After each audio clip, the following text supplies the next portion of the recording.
Hello, everyone. Welcome back to Dash Brothers Outdoors, and I want to welcome y'all to the very first episode of Saturday Fur Trapping. I'm your host, Anthony Asher, and we have a special guest with us today, who is the very first sponsor of our channel. I'm going to turn it over to him and let him introduce himself. I'm Ryan Shade, and I'm from Utah, and I've been trapping about 30 years.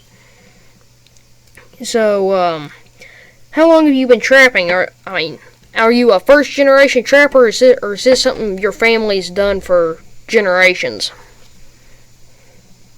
My grandfather did it when he was a youth, and my dad did a little bit as a youth.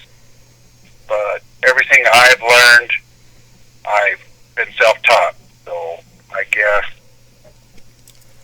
kind of a first generation, but not. Yes, sir. So, you own a couple businesses, correct? Yes. Would you mind telling? I own a company called Predator Perfect.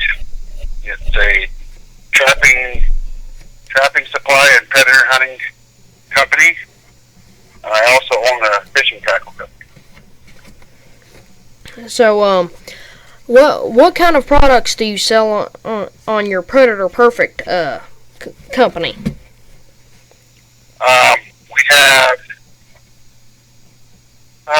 We have a lot of raccoons, sauces for dog-proof traps.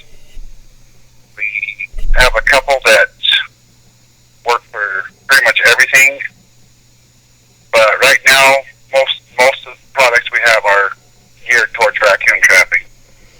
So, before we get started into this podcast at any length, would you mind telling the listeners how they can contact you if they'd like to make an order? Yes. They can go to our Facebook page and message us. Our Facebook page is Predator Perfect. We're also on Twitter at Predator Perfect and Instagram Predator Perfect. Or they can call me at 435-650-1550. We are working on a website, but it's not quite done yet. Yes, sir. So, are you mainly a raccoon trapper, or are you just a predator trapper in general? I'm a predator trapper in general. So, I just get a lot of raccoons in the area I trap, so I gear up for them as well. So, are raccoons your most targeted animal, or is that that's what you have the most of? So that's what you catch the most of, but is that really what you target the most? This year that's what I've caught the most. As far as targeting, I think I said about 50-50. Half for raccoons, half for other predators. The property I'm trapping is overrun with raccoons, so this year it's just been raccoon after raccoon. So, when it comes to raccoon trapping, what is your preferred method? Do you use dog proofs, body grips, the normal coil spring or long springs? What? The biggest part of my arsenal is dog proof traps, but I do set a few sets with a flat, like a 1.5, 1 3/4 flat set with a coil spring trap. So, do you have a preferred type or brand of dog-proof trap that you like to use? Right now I have a mix of everything, and they all work. So I don't really prefer one over the other right now, because they've all been productive. So until something screws up on something or something, I really don't have a favorite. So, what's your favorite method of anchoring your traps? I either have chain or cable to the end of my dog proofs, and I anchor them off to a tree or a fence post or stick them in the ground. What, say a beginner came up to you and asked you what locations are best for raccoon trapping, what would you tell him? river bottoms where there's water. I tell them to look for fence lines in an agricultural area and look for big tall trees that could possibly be den trees and set on those 3 locations. So how long have you been making trapping bait and lure? I've been making it for myself about 10 years, and I just this year decided I was going to start sharing it around. So are these your own recipes, or are they been something that have been passed down through generations, or what? These are all my recipes. So how long do you test your formulas before you release them? I've been doing about half a season before I let them go, just to see how good they work for me, and then I start letting them go to a few other places and see if they're going to work across the country or if it's only location specific. Well, I don't know exactly how you bait and lure makers operate, but do you just make up a few and sell exclusively those, or are you constantly formulating more? I'm always formulating more. I'm always having new ideas, and so I've got a notebook I keep writing them down in. So, of the ones you have released at this point, what would you say is your best bait and your best lure? Right now, I would say the best one is probably Death by Fruit. Yes, sir. Is it an exclusively raccoon bait, or is it for other predators as well? I've caught raccoons and skunks on it, and a few squirrels. Yes, sir. So, do you trap for profit? I'm talking ADC work, go do animal damage control, work in towns, or is this just something you do more as a hobby during the winter? It's more of a hobby during the winter. Although I do trap exclusively for one rancher all winter to help him with his predator problem. So,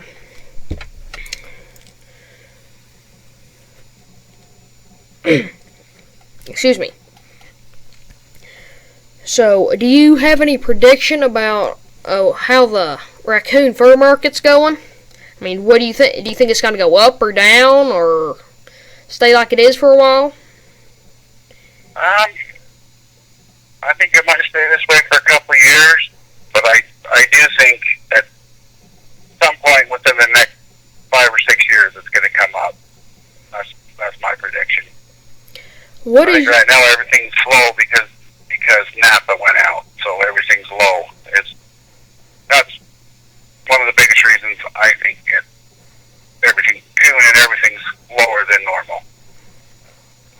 So, what is your preferred method of selling your furs? You go to the local fur buyer, or do you send them to an auction, or how do you do that? I used to just sell them to a buyer, but this year I've decided that we're gonna take all the fur and get it up. Right now I've got everything in the freezer, but I'm gonna take it out and get it all ready, and we're gonna have everything tanned this year, so it's worth a little more. Yes, sir. So, yeah, I understand that you do canine trapping as well. Yes. What main canines do you have in your area of the country? Let's see. We have coyotes, red fox, gray fox, and kit fox. What do you target the most out of those? I mostly catch the red fox. You make are any of your bait and lures for your canines, or do you just have all raccoon lures right now? The fatal fins and the funky chicken both work on canines as well as raccoons and skunks. So, what is your preferred trap for canines? I like to run a number 2 coil spring, and right now I'm running Duke. Do you like the offset jaws better, or do you run mainly with the closed jaw traps? I prefer the offset jaws. I like that there's a little bit of a gap, so you don't get. They struggle, they don't get hurt or whatever. I know you can fully modify the other jaws, but I still prefer the offset. Yes, sir. And I just want to add in for you guys that are listening that I know there's a lot of guys out there that say Duke traps are no good, but we've used them ever since we got started trapping, and we've never had a problem with them. And what I really like about the Duke traps is when if you buy them offset, the jaw is widened. It's about twice as wide as a closed jaw Duke trap is. So, in my opinion, you don't even need a lamination for that. If you're big into putting laminations on your jaws, you don't really need it with the Duke offset since it's so wide. So, I just thought I'd add that in. And do you go with the earth anchors for your canine traps, or do you just go with rebar as well? Right now all I'm running is rebar.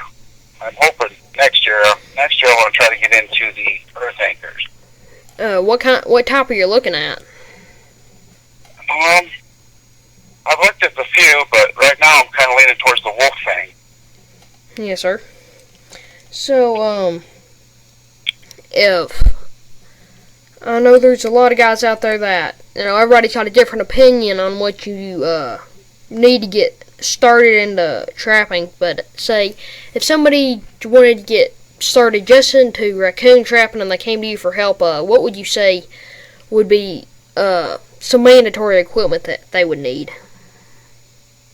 I'd say if you could, just start with a dozen Duke dog proofs if you're just doing raccoon and see how that goes. And if you can, all you have is the coil spring or long spring traps, just get some of those. If you can get them used and they're in good shape, that's a good way to go. And then you can just try them in dirt hole sets or something like that.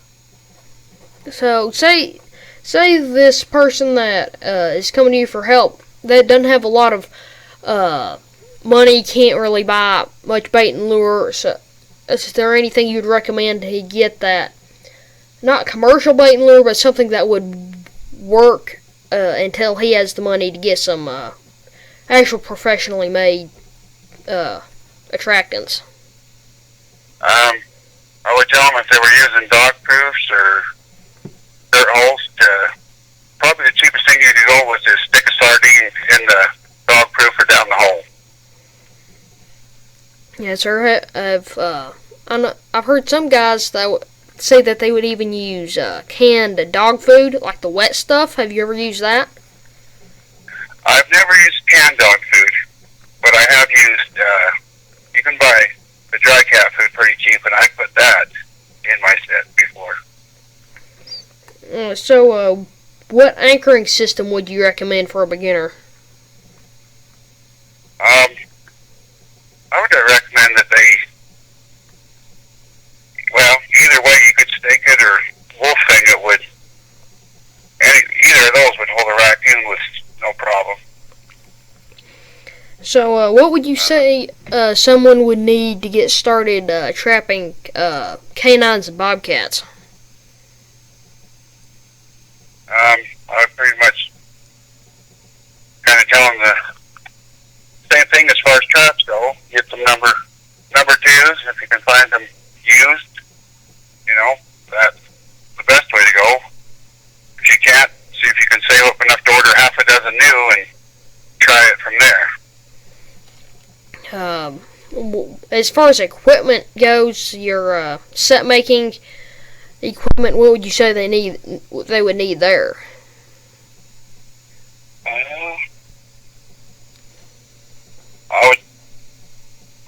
Let's see. They'd probably need, when I started out with a shovel and a hammer, and the only other thing that's actually what I started with, so, and then like a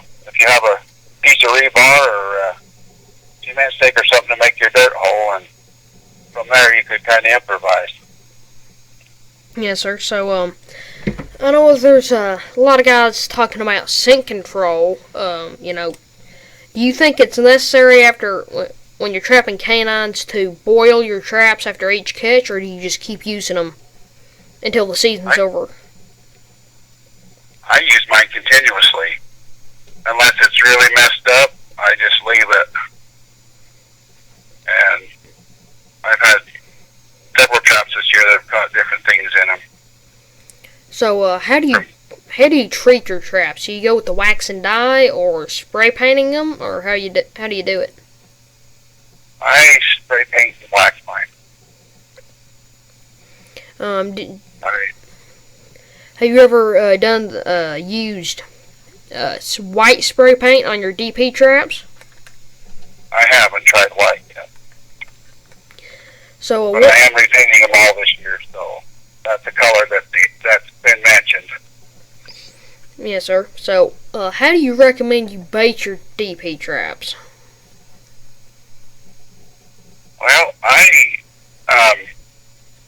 when I get mine all set, and then I just put like a small handful of cat food in there, and then I dump some of the DP sauce on top of it. That's how I set mine. Have you ever used the trigger baits or like a marshmallow underneath the trigger or anything like that? Yes, I do use marshmallows. A lot of times I'll use the mini marshmallows and just put a few under the trigger and then pour some stuff on it. Yes, sir. So, what do you do for baiting your canine sets? Do you use like a bait and a gland lure, or I don't know, a lot of guys have their preferred methods, but what would yours be? Mine's mostly probably like a meat-based lure, and then kind of a curiosity lure next to it. Do you run snares and cotton bears for coon as well? I don't run snares for coon, but I do run bucket sets with cotton bears. Do you run any snares on your canine line? Yeah, I have a few snares that I set on fence crossings and different trails when I'm canine trapping. So, I know there's a big stink going on about how inhumane trapping is, how the traps crush the bones, and how trappers supposedly leave their animals in the traps until they die. And I mean, there's a lot of misconceptions out there about how trappers actually operate. So, what would you tell someone if they had heard a bunch of this stuff and they came to you saying, asking you about it? What would you tell somebody like that? I would tell them what my experience has been over the years of trapping, and I would try to explain to them how they work. I always have one at the house, so I'd probably, set one, show them how they work, and if they were still needed more proof or reassurance, I would invite them to ride out with me on my line and show them everything that's caught is not hurt. Yes, sir. So, kind of steering away from that topic, what is your preferred method of dispatch for skunks? I mean, there's a lot of guys, that always look around for an odorless way to dispatch a skunk. So, what is your method? I use a skunk pole with acetone. How much acetone do you use to dispatch your skunks? Between 12 and 14 cc's. If you get right at 12 and you can get them right behind the shoulder, they're done within 30 seconds. Yes, sir. So, do you actually harvest the essence from a skunk? I do. Yes, I harvest the essence and I skin them as well. Sell the pelt. So, as for putting up the fur, what is your preferred method? Do you use board stretchers or wire stretchers?